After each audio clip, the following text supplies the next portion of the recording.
রহমতুল্লাহ বারাকাতু। দেখেন, বিএনপি ওদের জোট সঙ্গীকে সিট দিছে। ওরা তো বেশি সিট ছাড়ে নাই, জামাতে যা চাচ্ছে। কিন্তু সিট দেওয়ার পরও ওদেরকে ওরা জোট সঙ্গীর পেছনে বিদ্রোহী পাত্রী কী করে দিছে, লালাই দিছে। ওই কাজটা যদি জামাত করতো আজকে, জামাতকে ধুয়াই ফেলতো বিএনপিওয়ালা, জামাতকে ধুয়ে মুছে শেষ করতো। পিএমপি এখানে জোনায়েদ আল হাবিবকে দাঁড় করেছে, সেখানে রুমিন ফারহানা কী করতেছে, এই স্বতন্ত্র প্রার্থী দাঁড়ায় গেছে। তারপরে যে এরকম আরও দু একজন নুরুর এখানে বিদ্রোহী প্রার্থী দাঁড়ায় গেছে, বিপিন নুরুর এখানে। তারপর দিয়ে যাই আর জোনায়েদ সাকির ওখানেও বিদ্রোহী প্রার্থী দাঁড়ায় গেছে। তারপর আর কে জানি আরেকটা আছে, আরও কয়েকটা আছে। মানে জোটকে তো বেশি সিট দেওয়া হয় নাই, দিছে অল্প সিট। তার মধ্যে যেগুলো দিছে ওখানে বিদ্রোহী প্রার্থী দাঁড়ায় গেছে। বিএনপি দলটা নিয়ন্ত্রণ করবে কীভাবে? ওদের কর্মী কথা শোনে না, নেতা কথা শোনে না, নেতার কথা মানে না, দলের প্রধানের কথা মানে না, এগুলো কতগুলো ঝাড়গমি শুরু করে দিছে। আচ্ছা, ওই কাজটা দিয়ে আজকে জামাত করতো, জামাত যদি আজকে বিদ্রোহী বা দাঁড়াতো, বা নাহিদ ইসলামের জায়গায় যদি একটা যদি বিদ্রোহী দাঁড়ায় দিত, যদি জামাতের এই নির্বাচিত ব্যক্তি যে ছিল এতদিন প্রচারণা করতেছে, বলতেছে না আমি কোনো বিদ্রোহী দাঁড়াবো, স্বতন্ত্র দাঁড়ায় দেবো, তাহলে জামাত কী করতো? দল থেকে সাথে সাথে বাইর করে দিত। আক্তারকে কনসিড দেওয়া হয়েছে, যেখানে জামাত গুমে জিতে যাবে ওই সিট ছাড়ে দিয়েছে আক্তারকে, সারজিস আলমকে, হাসনাত আবদুল্লাহকে।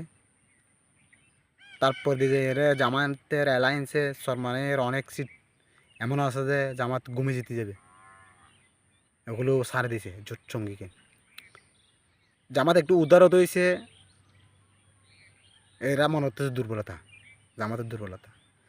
জামাত যদি আগের মতো যে আন্ডারগ্রাউন্ডের কামগুলো শুরু করে দেয়, ঝাড়গমিগুলো শুরু করে দেয়, একটাও পার পাবে না দেশে, সবাই ধরা খাই যাবে। আওয়ামী লীগের মতো লোক বেড়া ধরা খাইয়েছি কই, তারা বিএনপি যে অন্য অন্য দলগুলো কি কি করতে পারবি? হ্যাঁ, টেকনিক জামাতের কর্মীগুলো সবগুলো শিক্ষিত, জামাতের অ্যালায়েন্সে যারা আছে তারাও শিক্ষিত। ভণ্ডামি, 2 নম্বরই এগুলো করে জামাতের সাথে পার পাবে না। জামাত যদি একটু ঝাড়গমি শুরু করে দেয়, দেশে অস্থিরতা শুরু হয়ে যাবে, দেশে ভূমিকম্প শুরু হয়ে যাবে বেড়া। জামাত একটু দেশের সাথে, দলের সাথে, ইসলামের সাথে ভালো হয়েছে, এই কারণে যে এরা সবাই সিবিতুতি বলেছে জামাত ইসলামের।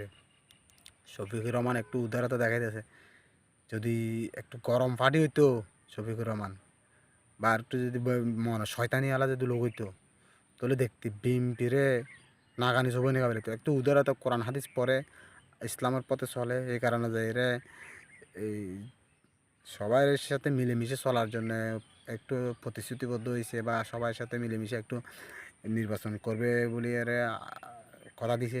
এই কারণে যে সবাই দিতে পরে কলা চিবিতে পড়েছে। হ্যাঁ, এটা এরকম, ওইটা এরকম। জামাত দেখলে সবার গাছ শুকলানি বাড়ি দেখে, শালার হতান, আর কোনো কাম নাই। হ্যাঁ, তোরা এত কিছু করস, তোদের কত রেকর্ড, কত মেয়েকে দর্শন করছস, কত জনের ঘর বাড়ি লুট করছস, বিএমপিকে বলতেছি। হ্যাঁ, কত জনকে মারছস, ডাইরেক্ট গাড়ির নিচে ফালাই দিছস বেড়া, করস ফাই দিছস বেড়া, কত জনের মারি ফেলছস ফিডি ফাড়ি বেড়া। জামাতে 5 তারিখের পর থেকে বা 5 তারিখের আগে থেকে 16 বছর ধরে জামাতে রেকর্ড করে আছে। হ্যাঁ, ঝাড়গমি করার জায়গা পাস না বেড়া, বন্ডামি করার জায়গা পাস না। জামাতে অ্যালায়েন্স করার জন্য আছে, এরা এরা ঝাড়গমি শুরু করে দিছে জামাতের লাভে। হ্যাঁ, শয়তানি ছাড়ি দে, ঝাড়গমি শুরু করে দিলে একটাও দেশে থাকতে পারবে না, সবাই আবার ইন্ডিয়াতে ফেলা যেতে হবে হাসিনার মতো। হাসিনার হাঙ্গভঙ্গ তো সবাই। হাসিনার সময় 2 ভাগ হয়েছে, এক ভাগ খাইছে, এরা ফালাইছে, আরেক ভাগে দেশে ছাড়া দিয়ে চলে গেছে। এরা হাঙ্গভঙ্গ শুরু করে দিছে। যদি ফিরে শুরু করি দেশে, বুঝছস, যদি আমির যদি অনুমতি দেয়, যদি জামার সংগঠন থেকে যদি একটু যদি ইঙ্গিত দেয়, যেখানে পারো সেখানে প্রতিহত করো, সারা সব জায়গায় লাশ করে যাবে বেটা, সব জায়গায় বেটা বেটা অস্থিরতা শুরু যাবে, দেশের সাধারণ মানুষ কষ্ট পাইব। আমাদের ওই চিন্তা করে, ওই ভাবনা চিন্তা করে জারগম এগুলো করতেছে না।